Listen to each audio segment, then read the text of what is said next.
And welcome back to the Firearms Nation podcast. And also welcome the nation to a live show again. As I stated earlier this year, late last year, that I'll be doing a lot of live shows. And what I like to do is bring the audience in while I'm interviewing these terrific guests who come onto the show, because it gives a sense of being a part of the interview. And then at the end, if we're very lucky, we can have these guests answer questions that you want to know, answers to what you want to know. So again, thank you all for being here.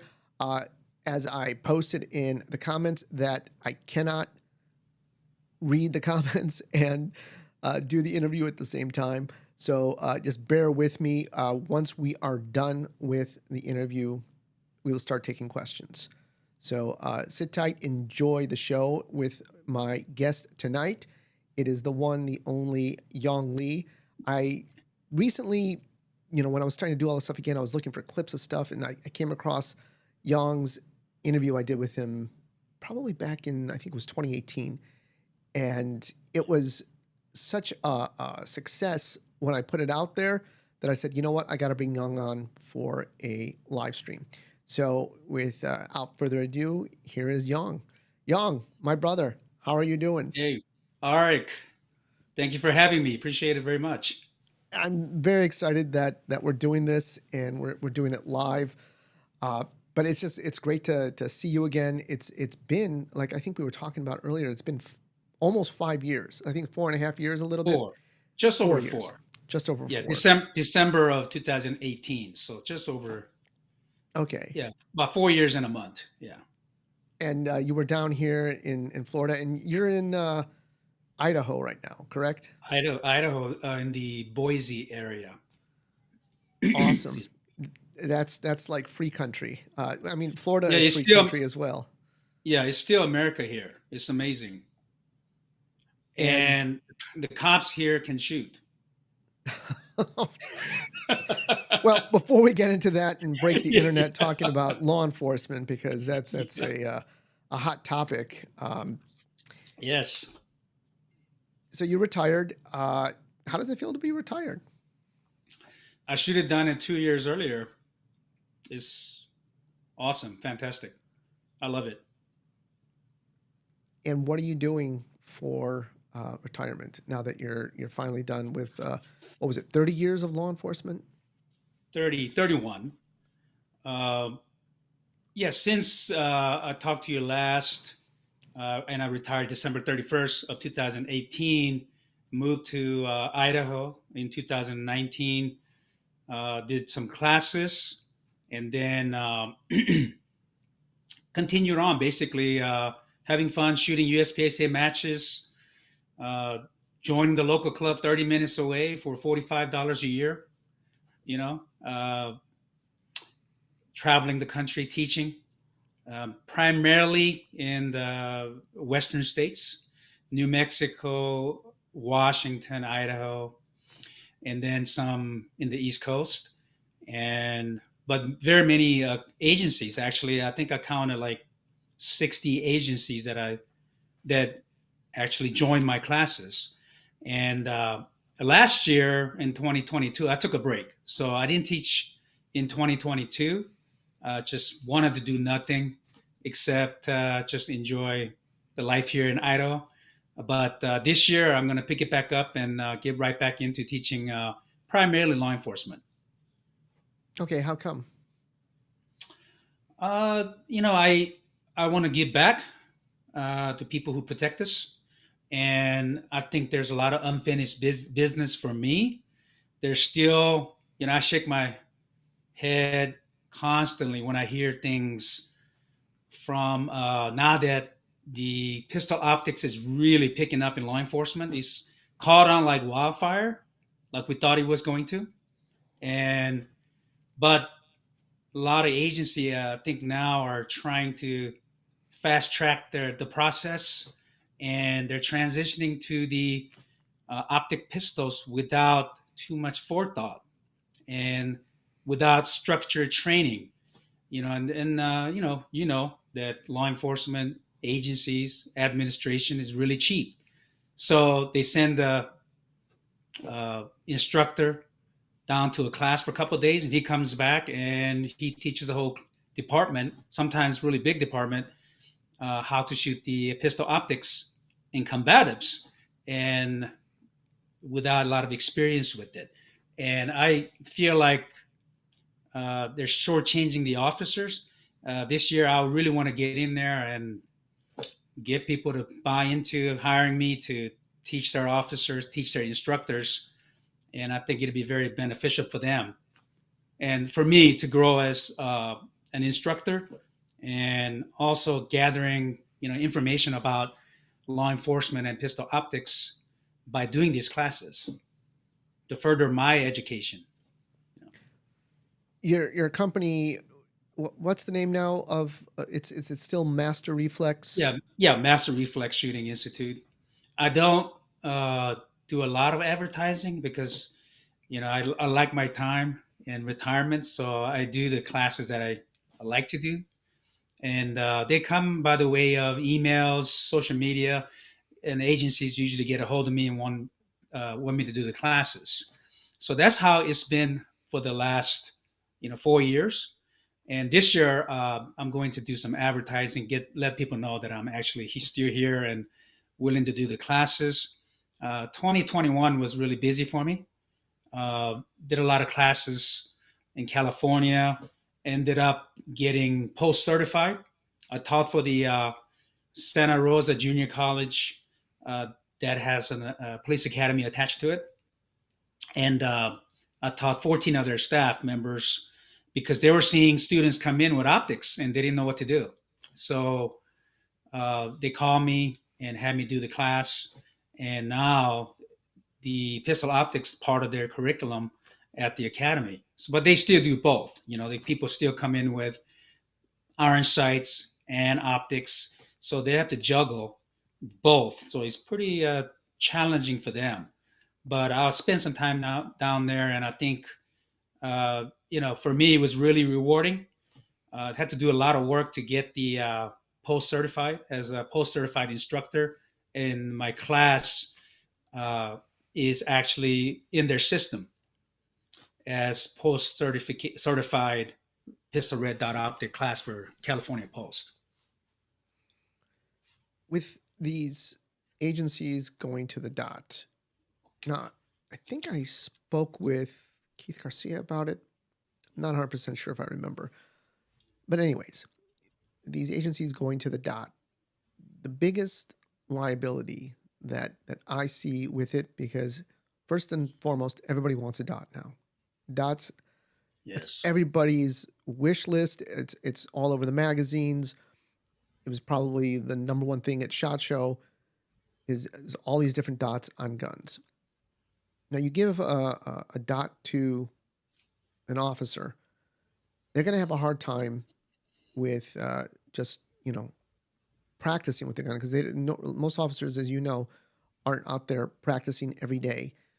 But with the dot specifically, now they got to learn, one, how to get that presentation, and two, they need that live fire practice in order to watch the dot, or be comfortable with the dot leaving and coming back.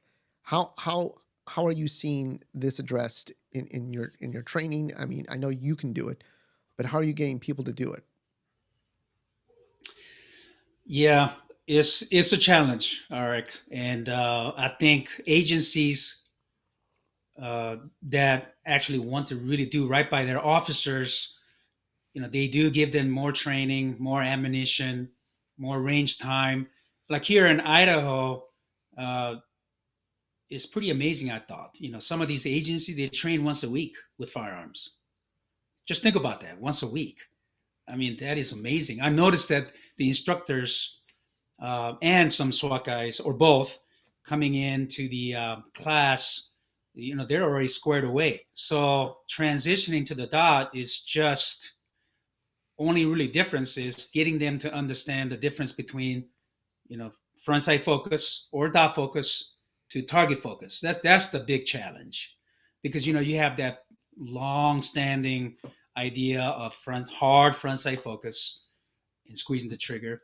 And then now I'm telling them that's out the door. You need to focus on the target. So those who have grip, stance, trigger management, everything worked out already, proficient in those, the transition to dot is relatively easy, in my opinion, because I just have to sell the dot.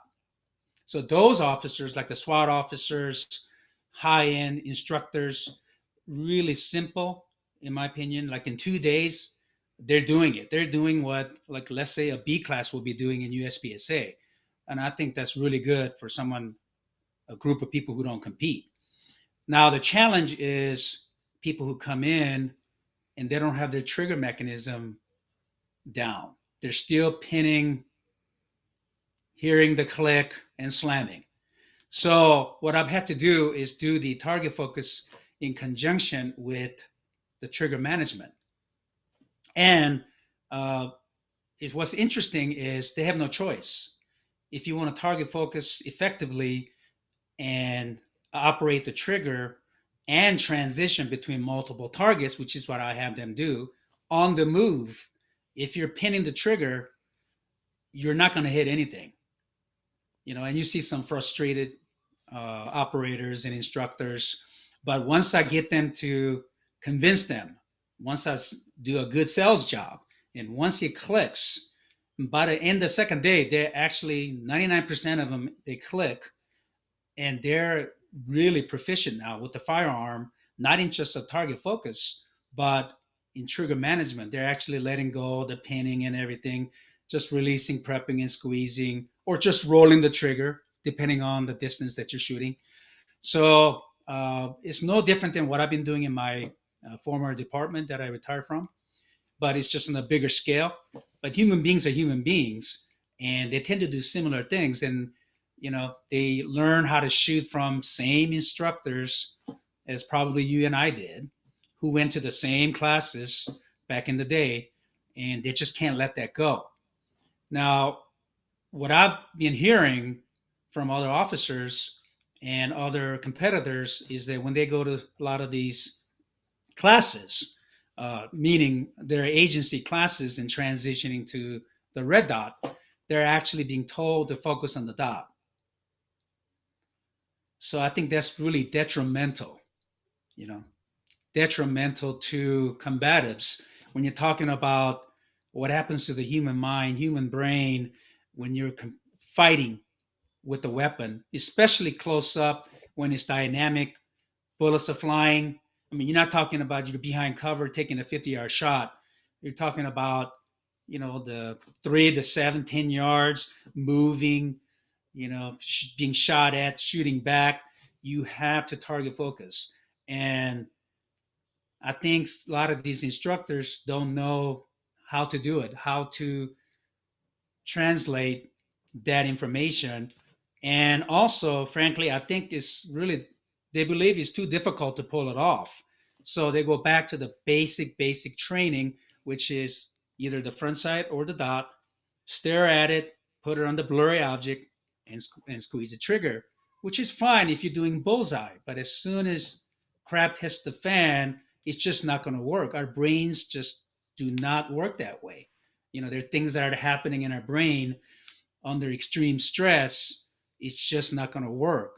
So I think they're selling their officers really short and putting them in harm's way in some ways. Do you think that? No. So let me preface this. I saw an interview with Ken Hackathorn, and Yes. it was a. I don't know if you saw this interview where he was talking about red dots. He thinks it's a fad, and he says he shoots a lot of them. He's got a bunch of guns, and he's been doing it for a while. And Ken's been an instructor for a long time, been shooting for a long time, and he thinks it's basically a fad. And I know I'm taking liberty with how actually he put it, so mark those words. But he brought up the 40 Smith and Wesson, right? The 40. You've been in law enforcement long enough. The 40 was Yeah. the gun, or the bullet, I should say, that was the be all end all. It wasn't as powerful as the 45. It gave you more rounds, but it was more powerful than the tiny little 9. And this is coming after the Miami shootout where the 9mm failed them, the previous iterations of 9mm bullets. So the 40 was it. And now, as he said, show me a department that is still doing 40 Smith and Wesson. So do you think that's going to be the same way with red dots? Uh, I respectfully disagree. Um, I think there's no going back because the concept of reflex sight has been around since the early 1900s in anti-aircraft weapons, and the reflexive shooting. You know, uh, when the handgun in combatives came, especially in law enforcement or military, the small little nubs. We may do it with those, and we made the best with what we got. I mean, it's amazing if you think about it, what the competitors can do with those little nubs, or even fiber optic. The things that we never thought you could do. And it's all because they learned, their eyes, brain, learn to adapt to it, and then even though it's deficient, they learn to be efficient with it. But as you know, some people who are not prone to be really motivated to train a lot only train when they're told to or when they have to, because they have to carry the gun for duty or self-defense. And you know those people, and you take them to the range and they're barely surviving, what I would call surviving. And then when you put them with sims, I mean, they're all over the place. You can tell right away their index is bad. They don't know where they're pointing their weapon. They don't see the front sight, so they're just thrusting the gun and shooting. So their mind and body has not made a kinesthetic connection between the front sight, rear sight, in your eyes. And some of them will never have because they have deficiency in their bodies, like vision issues, coordination issues.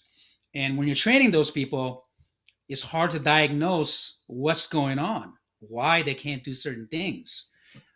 And then, so what the instructors end up doing is saying things like smacking them on the back of the head while standing behind them, front sight, squeeze, that kind of stuff.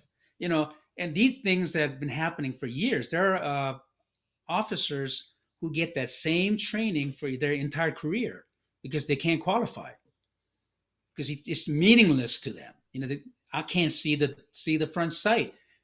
It doesn't matter how many times you scream at me, front sight, and squeeze the trigger. What I'm going to do is look at the front sight best I can and wait until it doesn't move against the target, and I'm going to slam the trigger and move the whole gun with the hand, finger, everything, right? So the fact that you're trying to get somebody who has those deficiency with the iron sight, it just doesn't happen. I mean, I tried that for 30 years. Well, a little bit less, about 26 years that I taught during the 31 years.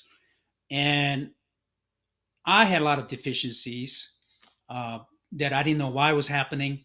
And it wasn't until I started shooting the dot that I can kind of put it all together. So what I mean by that is now that the dot is starting to become the norm, you can't really go back because now those officers who are having deficiencies right off the bat, if it's got to do with their vision, their motor control, or the mind control. So you can get people trained so much faster and get them to hit things that they will never hit before. When I first launched this program for my old department, we started really getting into it, investigating the possibility in 2016. It goes a little farther than that for me in terms of trying to get it in there, but it just didn't have uh, durable optics. But in 2016, we started testing. And we had the entire department of 183 officers shoot the guns. And guess what? There are people who were terrible all of a sudden are not terrible anymore. They're naturally hitting the target without a lot of effort. And I asked him, what's different? He goes, I can see what I'm doing. I can see the dot against the target. You know, I can't really focus on the front sight. My eyes just do not allow me to do that. I can't see it. I can't do it if my life depended on it. So they've been resorting to basically just kind of point shooting, you know.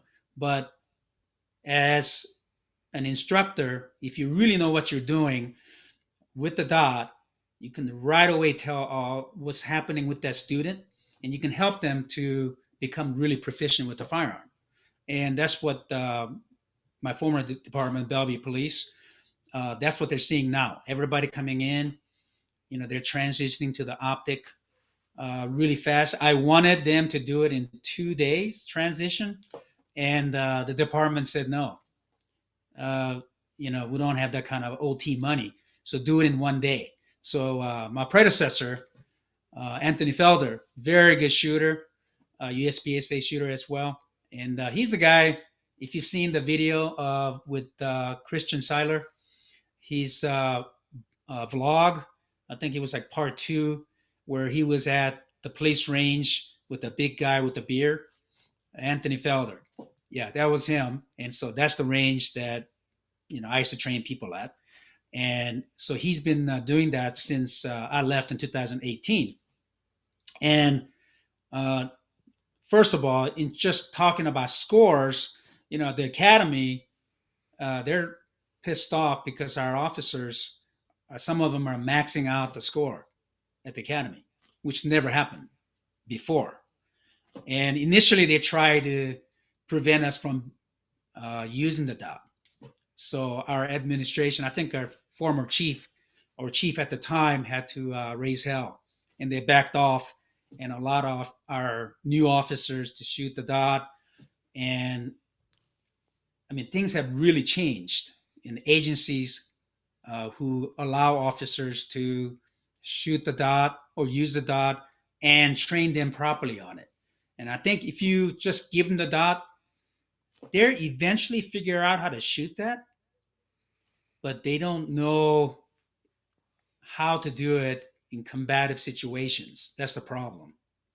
And Well, Yong, let me yes, just interrupt, and because you were just yes. saying a whole bunch of stuff there. What I I know. saw, I get there. oh, Sure. that's fine. But what I saw when I was still an instructor before I got promoted was that people would come out who taken the class, did the transition class, now they're carrying the gun, they come to quals and they're doing the fishing, Yeah. right? They're fishing for it, and now they're definitely slower. They're reverting back to staring at the dot as opposed to being target focused. And that's simply because they're not putting in the reps to not only draw the gun, but to get to the range. And, a lot of these places don't have a range and endless amount of manpower and ammunition to constantly let people take classes. So Yeah. the people who are initiated will go out and seek training. They'll seek training from you, Scott Jedlinski, Modern Samurai, and some of the other people who are doing dot specific classes, or they'll compete, right? And I tell everybody, go and compete regardless if you're dot or no dot, because that is going to give you weekly or monthly matches to pressure test what you're doing, to learn how to diagnose and fix problems on the spot, and to raise your subconscious skill, like you always talked about, and your general awareness of handling multiple things going on at the same time. So that's always good. But and I know that it's tough to get law enforcement officers uh, to put themselves in that vulnerable position of being, on the stage, so to speak. No pun intended, but it's a stage, yeah. But you're on stage and people are watching you, which actually nobody cares. That's the trick. But they're not getting that. So the regular officers are not getting that. So that was always my concern, is that you always preach to them, put the reps in, do the training, take classes or whatever, and they're not going to do it. So that's my concern with the dot. I don't know what the answer is, because I agree with you. unless you're into vision and doing stuff with your eyes, as you get older, you hit that 40 mark, you start to lose that vision and things change for you and it becomes harder and harder to see that front sight. And like you said, they just end up point shooting. Once they get the dot, it's like a whole new world to them. So I don't know what the answer is to it. But I know it's a steamrolling effect, and people can say that I'm wrong, but the people are interested in this dot. They see it. It's just like when rifles were coming out to every agency, everybody wanted one. Now everybody wants a dot. I agree. When it comes to the looking for the dot, predominantly, which gun is that though? Which setup creates that situation the most? Well, I don't want to put any guns in particular here, but I've seen that the most with this setup. And people in the comments can tell me if I'm wrong or if they've seen anything different.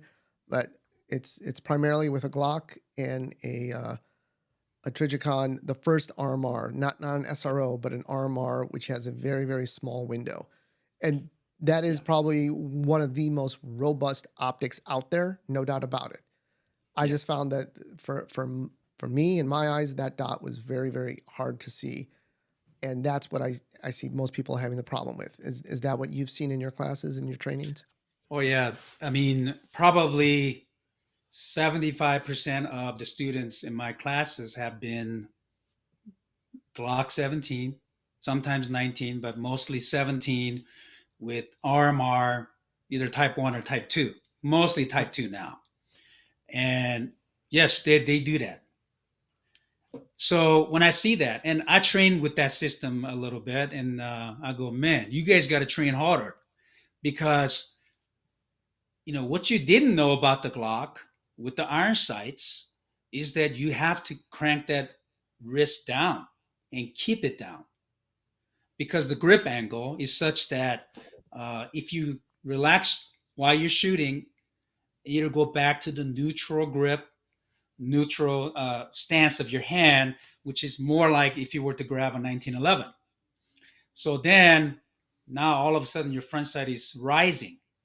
And if you do Sims training, or if you evaluate a lot of the shootings of police officers with iron sights in the past, under stress, what happens?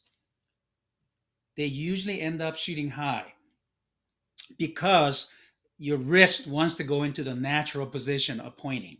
So with the Glock, what I tell those students is you really have to change your brain pattern to accept the fact that you have to crank the wrist down in more of an unnatural way and make that natural.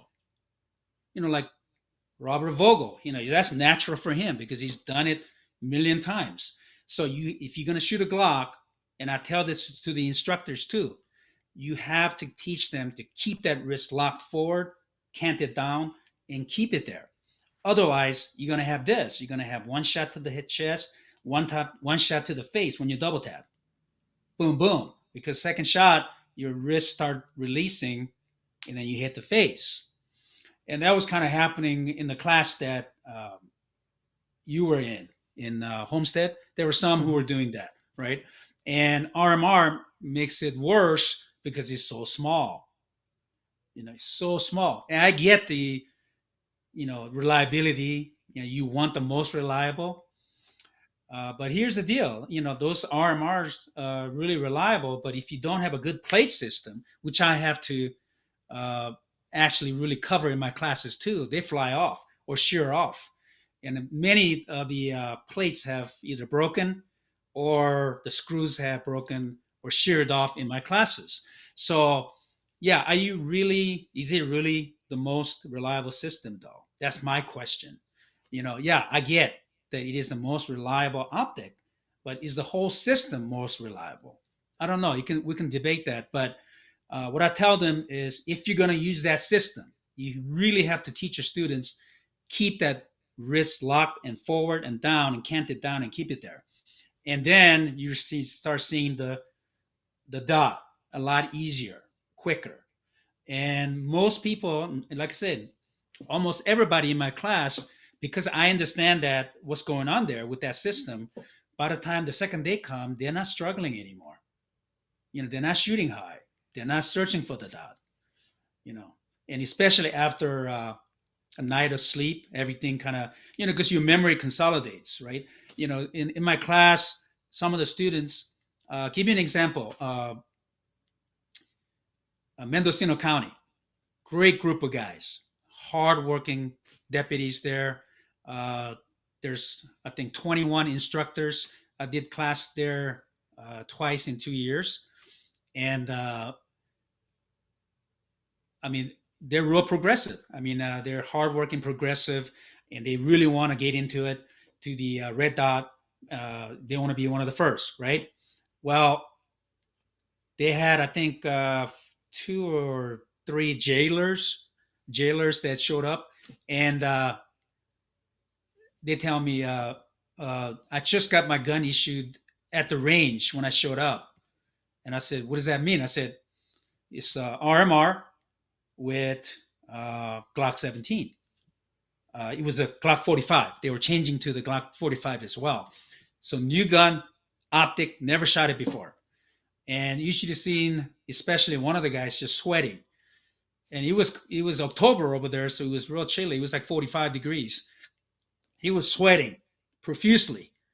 And at the end of the day, he says, I don't know if I can do this. I I'm not finding it. And I said, hey, go ahead and get a good night's sleep.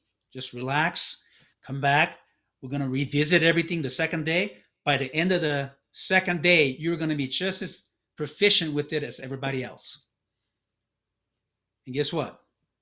At the end of the second day, he's proficient as everybody else. During the little steel shoot off, he was keeping up with everybody. He was middle of the road. He was not uh, the bottom. He was about the middle. So those people who really excelled in the beginning, sometimes they get overconfident. And second day, they're not really learning as much. The ones who really try to apply the knowledge, and by the second day, they're really getting it, and they're not doing that anymore. It's actually pretty amazing. So I get it. There's no easy answer to what some people say. Some people say, yeah, these cops are lazy. They're not going to get it, but you're not giving them a chance. I think if you have them rise to the challenge, and there's no other option, you're going to do this. They tend to rise to the challenge, you know, and I believe in everybody could do it. There's, I think, this whole time I haven't had one instructor not be able to do it. And my old department, former department, Bellevue, I think there's only one guy who refused to do it, and he kept his iron sights. And then he quit and left the department anyway. So he was one of those naysayers. Didn't want to do it. He didn't want to even try it. I had one of my best friends, longtime instructor, SWAT officer, bomb squad, bomb tech, sergeant, really squared away with weapons, but he has some eye issue. He goes, Young, I see 3 dots. I cannot shoot a pistol optic. I have stigmatism that's worse than anybody I know. I can't do it. I'm going to have to bow out of this. I said, yeah, it's okay. You can shoot the iron sights. 4 weeks later, he says, Young, can I revisit it? He is one of the biggest proponent of red dot optics on a pistol now. Very proficient shooter. His eyes no longer have issues with seeing 3 dots. He only sees 1 dot. So you can cure a lot of the issues that you're having with your eyes by training, especially when you do transition work back and forth between multiple targets or moving targets. Your muscles kind of conform to seeing the dot, and because our brain is what's generating the image, just the Right. pathway of the eyeballs, and brain creates that image for you. So, and you can train your brain to see things in a proper way, proper manner. So you just got to give it a chance. Some people you got to give it a lot longer than the others. Yeah, Let me tell you something. So sure. you're going to think I'm crazy here. Uh, So I've been shooting the dot since 2018. That was the transition. Once I could carry it at work, I started competing with it as well. And I love it. And I'm not going to give it up per se, but for competition, I am going back to production. I'm Mm. putting, taking a different slide and putting it back on my gray gun slide. I'm putting that back on to Sure. my X5, and I'm going to be. Uh, I did some playing around with my contacts, my visions, because my dominant eye was set to pretty much infinity for the dot, and then I had close up, and I kind of brought it back so I can now see the front sight. But I tell you what's interesting is I'm shooting it almost like I'm still shooting the dot. I'm Yeah. not going back to the way I was shooting Sure. irons before. I'm shooting it like a dot. But I mean, maybe I'm a little crazy. But I think part of it is too is that everyone is now shooting with a dot, and I'm like, okay, if that's what you want to do. But but am I? You think I'm crazy for doing this? No, I don't think so. I think you basically learned how to efficiently target focus with the iron sight in some ways, right? Being more efficient kinesthetically in connection to the gun, because the red dot showed you that you can't do it. And I think it's fine. I think if you go back and forth, there's not an issue. I think if you start with the dot and go to iron sight, you will shoot that iron sight more efficiently, without having to be stuck with that front sight focus only. You can actually see the target with indirect vision. You can actually see more of the front sight and blurry rear sight. You can see it. And I think there's some people who get confused between seeing and focusing. You see even really great shooters have said things like, "Oh, our focus on the sight at certain distance, that kind of stuff."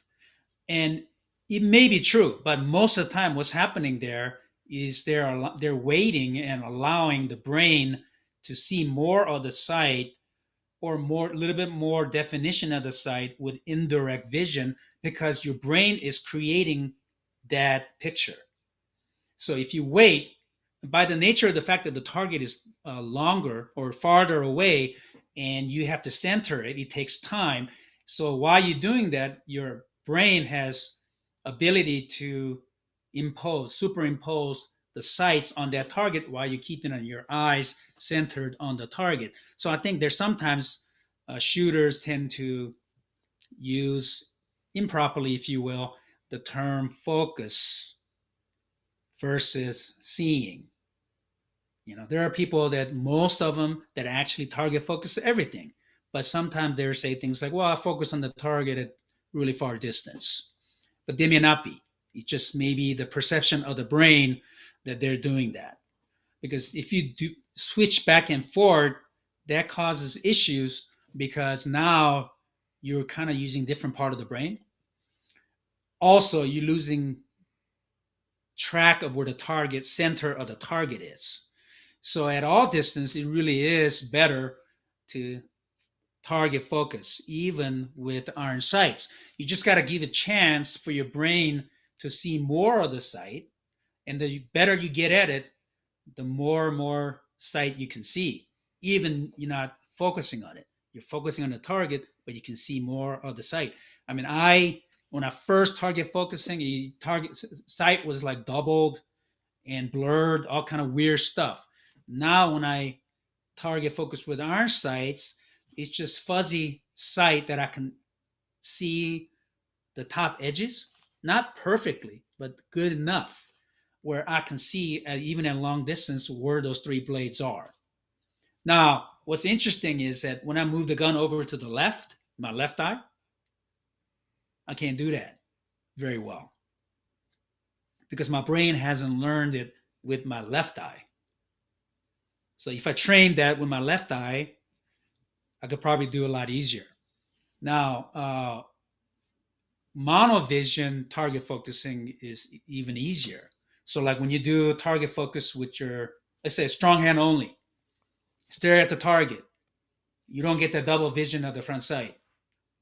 So target focus training, if you really want to see what it should look like with two eyes, if you do with one eye or one hand, just like punch out forward like this, where you can see, look through the sight at the target, you can actually see what you should be seeing with two eyes. So target focusing with one hand is really easy. And if you look back into the days of like Rex Applegate, all these guys, they were doing the punch, the crouch and the punch, right? Fairbairn, all those guys, they were doing those. And I think the reason they're doing it is because they can target focus really easy. The problem was they couldn't manage the recoil very well. So they're, losing out to the two-handed shooting. But in terms of target focus, it's really easy with one hand shooting. But if you get that visual and transition to two hands, you can have the same picture of what you're looking at. I know I'm kind of getting specific now, but No, that's good. I mean, specificity is probably what some people are tuning in to hear, especially if there's someone like me who's trying to pick your brain because I want to shoot my irons again. And I will, think that it's an interesting experiment, that's for sure. Because, like I said, I'm shooting my irons much different now that I went to the dot. Would you start people off on a dot, or will you still start people off on irons? always on the dot. You can go back to irons from the dot a lot easier than the other way around.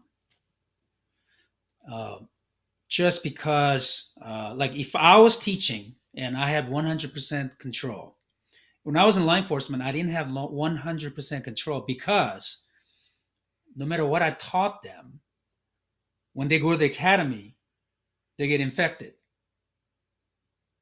They're doing hard front sight focus and pinning the trigger. And they do that for 6 months. They come back and I have to train it out of them. And some of them I lose because they don't want to change. They want to stay exactly what they're comfortable with. A lot of people go, well, I don't care. I just want to be good enough. So they don't want to change. And there's some, or at least half or so, that really understands uh, that in combatives now, you really can't do that. It's just not going to work out very well. You panic shoot because you can't see the front sight or focus on the front sight. You can see him probably, not focus on it. And now you're lost. If you've never done it before. You don't want to do it when somebody's trying to kill you. You want to practice that when you're not going to die, like in the range with Sims, and understand that it doesn't work or it does work. And also you have to convince yourself, right? Part of it is you have to convince yourself that that is the right path, and your body and mind will accept it, and you will get better. So half the battle with me is convincing the students, whether they're instructors or not, they're just SWAT operators or officers in the street or even civilians. Half the battle is trying to convince them. My brother-in-law never shot a handgun before, and he's hunted with rifles, but not handgun. Never shot a handgun. Well, I had 2 hours to train him for self-defense, and at the time he was, I think, 29, and never shot a handgun. I bought him a P320, just a 4.7-inch P320, a stock trigger and everything else, stock iron sights. And in 2 hours, he can hit a center mass about 4-inch group at 15 yards, 1 round per second, and hit without the 4-inch group at 15 yards on a center mass of a USPSA metric target without any low left, low, high, right, dead center. And this is what I told him. I said, look through the iron sights on the rear notch. Look through it. Make sure the front sight is in the notch. Stare at the target where you want to shoot. Focus on that. Look through the sight. Don't move the gun. Squeeze the trigger and let go. Don't hold it. real simple instructions. And he doesn't know any better. And he's heading 1 round per second without any issues on the grouping. There's nothing leaving that group. No low left, the dreaded low left. He's a right-hander, and he doesn't know any better. And he's like, "Oh, okay, this is great," But he doesn't know how good that is. Just think about that. In 2 hours, somebody who's never shot a handgun is hitting 4-inch group, 1 round per second, 15 yards. So whenever I have a student that never shot a handgun before, I'm like, let's go, because my job is so easy. When they tell me, usually what they tell me is, yeah, I wanted to be really good at shooting, so my friends took me out and we shot like 300 rounds.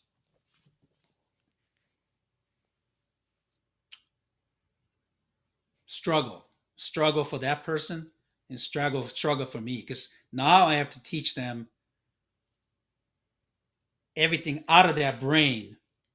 And once it gets in there, it doesn't want to come out. So you got to train that out and start over. So it's a lot of work. So I'd rather have a student that we really haven't shot a lot, or if at all. Anyway, I kind of got You're off the subject. competing. It's okay. You're competing, and you used to shoot with me the SIG 320 for many years. I still shoot a SIG 320 X5. You now are shooting, or back to shooting, your Tanfolio with an optic on it. Why the change? Well, I shot the CZ and Tenfoglio, Glock, MMP, uh, USP, you name it. I shot it all in production. So I had all these guns sitting in the safe. And in 2014, I put them all down for P320. So I've been shooting the P320 for like 8 years straight. I needed a little bit of change. you know, you know. I love the gun. It shoots great. Uh, but I was like, well, these safe queens, I want to see what I can do with them. And yeah, probably shouldn't have done it, because, I'm cracking optics, getting light hits, that kind of stuff. When it does work, it's I would say, about the same as my P320 that I have. It's just different because it's heavy, and I don't have to really grip hard at all. It's something different. No, I haven't put down the P320 forever. It's just temporary. Those who knew me, 10 years ago, they always complain. He goes, "You shooting a different gun again?" That kind of stuff. I just want to make sure that I'm proficient with various different platforms: double, single, striker fired, light gun, heavy gun. Because uh, as far as what I was been doing since the retirement is, I in 2020, I think it was in the spring, I said, okay, it's enough of this master stuff. Time to go GM. So I start dry firing a lot, and I made GM in 2020 in carry optics. So that was my fifth GM in carry optics. And then, I've been busy with my life, and I hadn't really shot that much. And then I found out they moved the Area 1 from Washington State to Nampa, Idaho. It's just about 40-minute drive from me. So I was like, man, that's my backyard. I'm busy, but I need to go shoot that. So I picked up my your standard P320 RX, the one that Bruce Gray of Gray Guns set up for me, the upper. He set that up for me in 2016 when Carry Optic was first coming to USPSA. And that same one with the Romeo 1 and 6 MOA, and then with Gray Guns lower. And I knew that I wasn't going to be able to practice much. I had about 3 weeks. So what I did was I dry fired in the morning. I got up, I dry fired for an hour while everybody else is sleeping.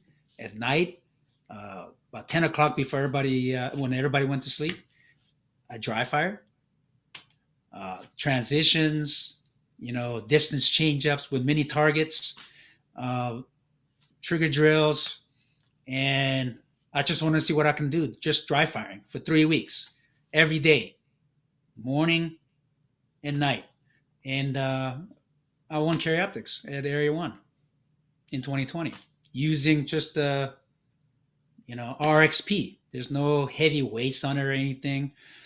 Standard grip with the grit job that I did on it, gray guns trigger, and you know, I just made sure I got. My goal was to just shoot as accurate as I can without thinking. Met my goal, and then I won.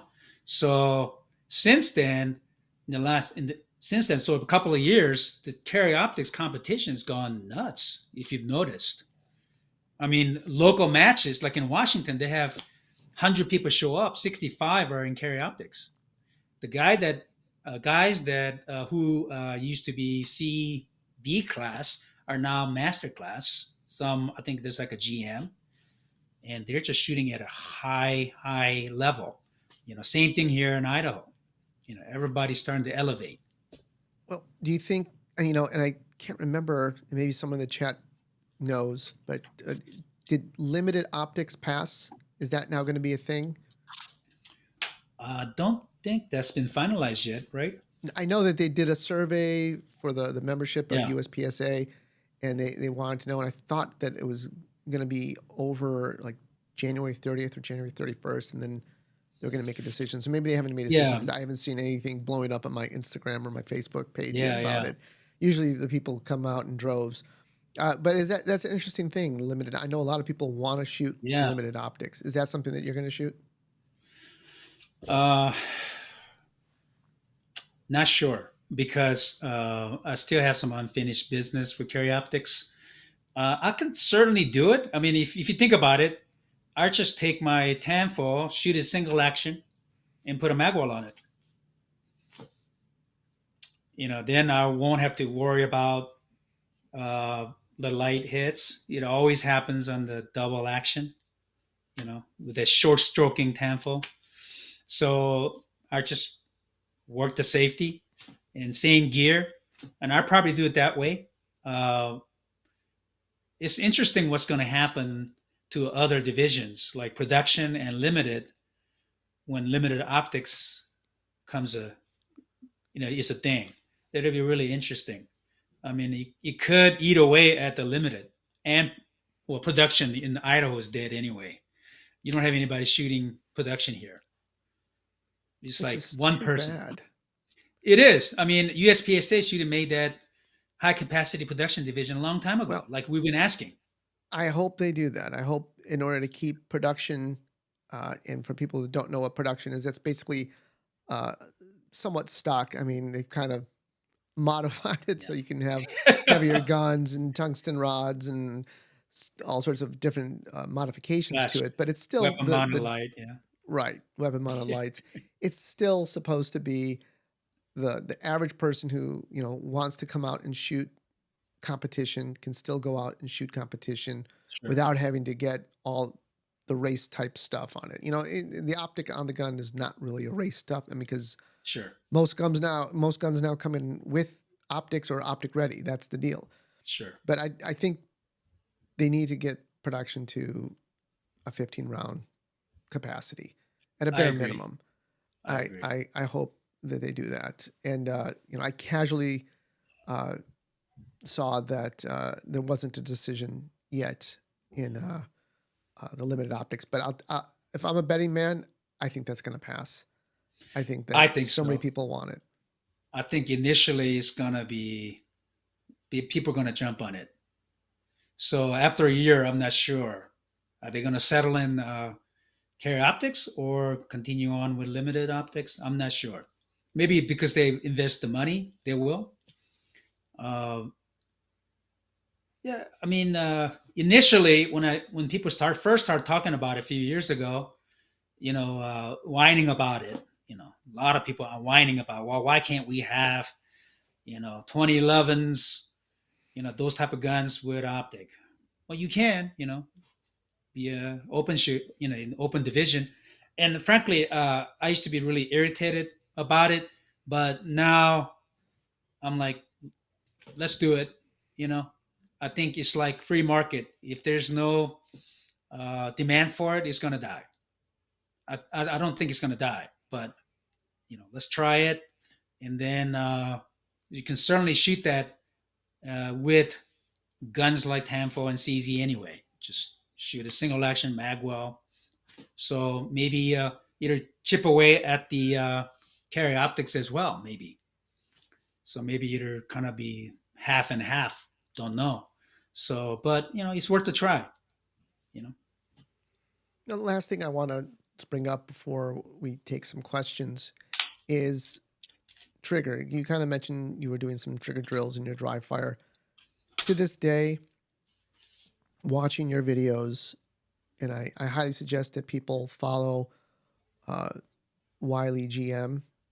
That's YLEEGM up on Instagram, so you can see Yong shooting. He's shooting super fast.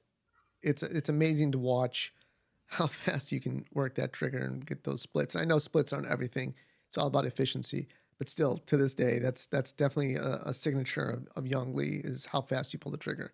How are you getting that kind of trigger speed? A couple of things. One is the training methodology that I have. I believe the trigger speed doesn't come necessarily from how fast you press the trigger. It comes from how fast you release the trigger. So when I so when I work on my trigger drills, I work on releasing as fast as I can because pressing takes a lot less effort because your finger is designed to just go like this, but not backwards. So if you can really release fast, another thing that happens is then now as the trigger comes back onto your finger and the recoil, and if you have a relaxed hand, a relaxed finger, the recoiling of the slide, the gun, with releasing fast, trigger hits it, and now you get like sort of a bump fire, controlled bump fire. So, not everybody can sit there and do 10 rounds like in 1 second. But you notice a lot of people can do 2, 3 rounds super fast because they're able to control the bump fire. So when you experiment, you want to really go out there and see, are you really pulling the trigger of 11 splits, or are you just relaxing and letting the gun do that for you? I think it's the latter. I think the gun is doing it for you. But if you're stiff on the trigger finger, it will not happen. It just stays there. Trigger hits it and it just stays there. So you want to really relax the finger. So I practice a lot of not gripping so hard, but just really gripping hard with this one, locking the wrist. I use mostly wrist.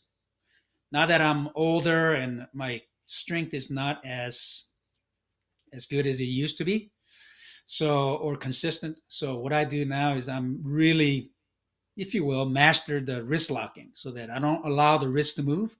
So if you lock the wrist and don't allow the wrist to move, then I can relax this hand altogether and work the trigger super fast, releasing fast primarily. And then the trigger will hit the finger and the recoil in conjunction. You can really work that trigger. Whenever I'm have tension and I start cranking on the finger, my trigger speed is gone. Whenever I'm relaxed, it's doing those splits.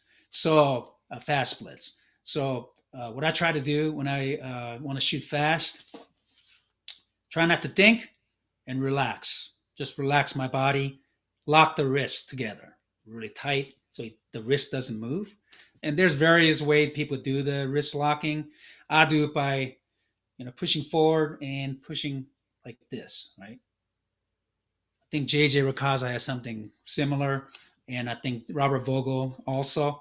But I do it not just with my hand, but I do it just by moving my elbow up a little bit You see, just lock it in like that and forward so that it locks everything in like that. And make sure to bend the elbow so it doesn't have you going back and forth like that, right? The recoil pulse is going through the elbow, through your shoulder, off your back. So you really want to bend the elbow slightly, but lock the wrist. Don't let it move. You know, and along with letting go fast and relaxing the hand. So I think those are the key.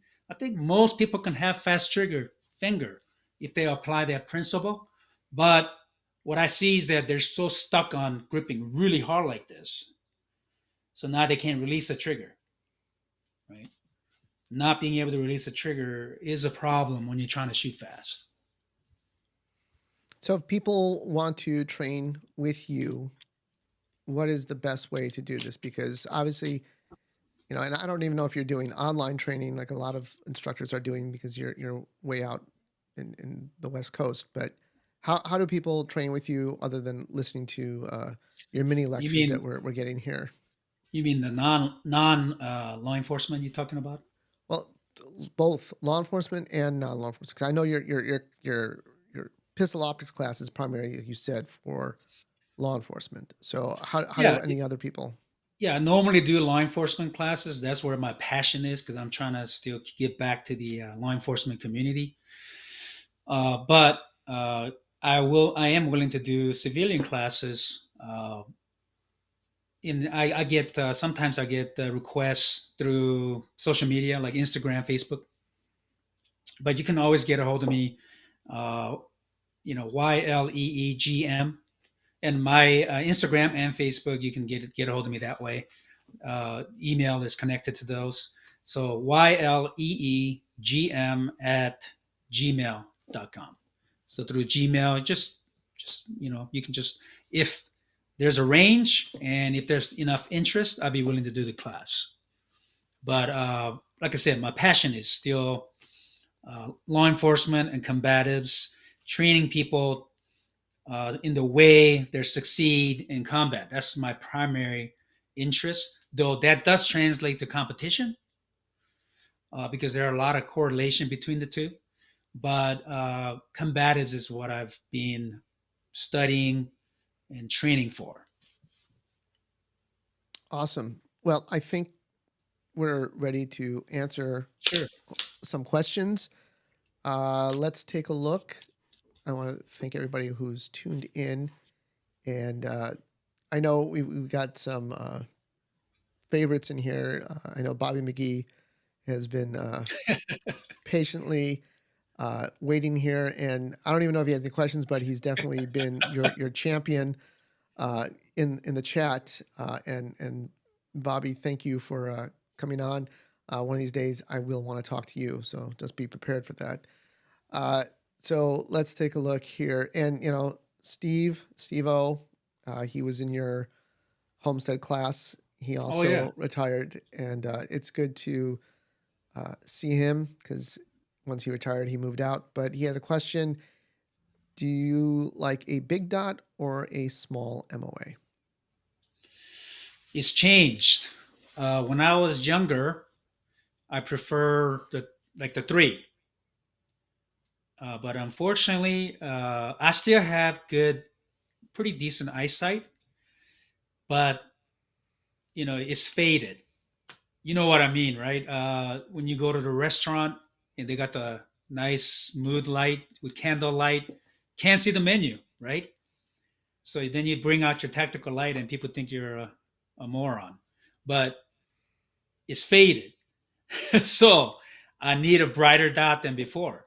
So you can do the 3 MOA really bright, but it tends to glare off the edges a little bit, especially against the sun. So I right now I like really crisp 6 MOA, but I'm not. I'm even thinking about 8 in the future because as my eyes fade, because I'm getting older, I try to reinvent myself every few years because what I realize as I get older, what I can do before, I can't do now very well. So I have to kind of relearn how to shoot, how to see the dot a little bit differently, maybe a little bit brighter, maybe a little bit bigger. Hopefully, I don't have to go to like a 12 or something eventually. But 6 seems to be really good for most people because you don't want to strain to see the dot, right? It's got to be subconscious.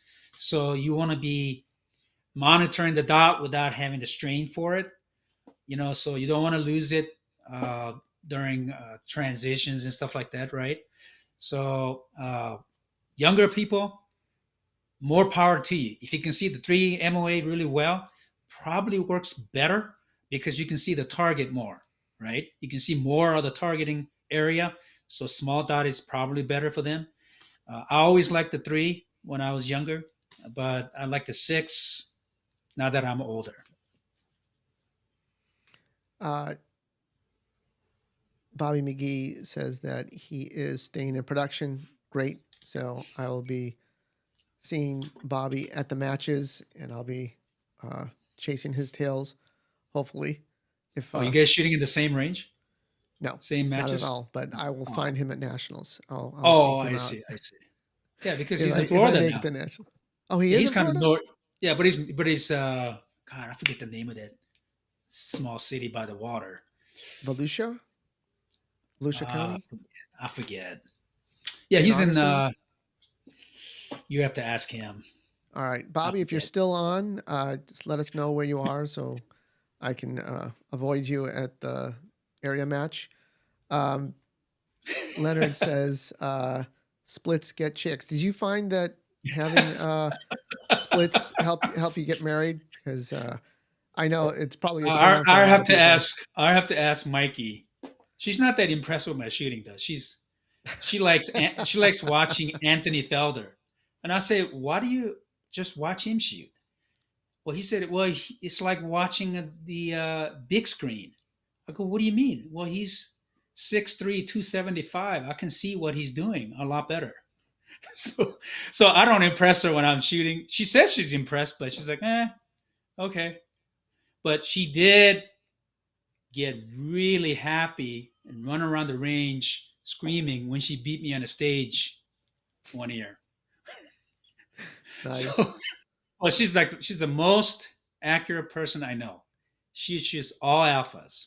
You know, in a local match, she shoot about 3 Charlies entire match. So always. So she's very. I'm trying to get her to shoot a little faster. She goes, "How do I get out of B class?" I go, "Well, you're gonna have to shoot faster." Okay. He says, "If you put in the work, I can be GM, right?" So, meaning me, I put the work in, then she could be a GM, helping her. So we'll be training this year. Uh, good times here in Idaho. She loves it here. I love it here. You know, it's still America here. You know. That's great. Guys, if you still have any questions, get them out before we disconnect. Steve again says that don't let the ATF hear that you're bum firing a handgun because they'll ban you. That's going to be the new one. Yeah. Bump stocks. Exactly. Bump fired guns, and then the pistol braces, and now the Yong And Lees. Your the fingers will trigger, be the banned. trigger Yes, finger. yes. And Bobby says that he's in Fernanda Beach. I'll have to look that one up. I've lived here for a while, but I've never been there, so I'll have to look that one up. But he is then obviously in Florida and Yeah. the great state of Florida. So our shooting has, since when I first started shooting, it's gotten so much better, not just in terms of the caliber of shooters, but in terms of ranges and matches and all sorts of things that are going on. And I don't know, did you see that new thing that came out? I think it was announced today, the Shoot Sig competition. Have you seen that? No, I don't think so. They announced it at SHOT Show. I heard rumblings about it, and then it just Mm. hit the social media today. Basically, you sign up uh, for the membership at SIG, and I might be butchering all this, but you sign up for the membership. It's like $50 a year. You shoot a match, and I guess they have these kind of how like Glock has their challenges. Their Sure. matches, the GSSF matches. Yes. Well, they're kind of doing the Yeah. same thing, and then you get like guns. you get a discount on a gun when you sign up, Oh, and then you can win guns, and then you could be put in drawings for guns. Again, a la like how GSSF is run. oh, that's great. So I think it's interesting. But yeah, That is uh, interesting. it's shootsig.com. I'll definitely be checking that out. Definitely. But anyways, I want to thank Yong for coming on tonight and being part of the Great Firearms Nation. And I'll link everything down below in the show notes. And thank you for coming on.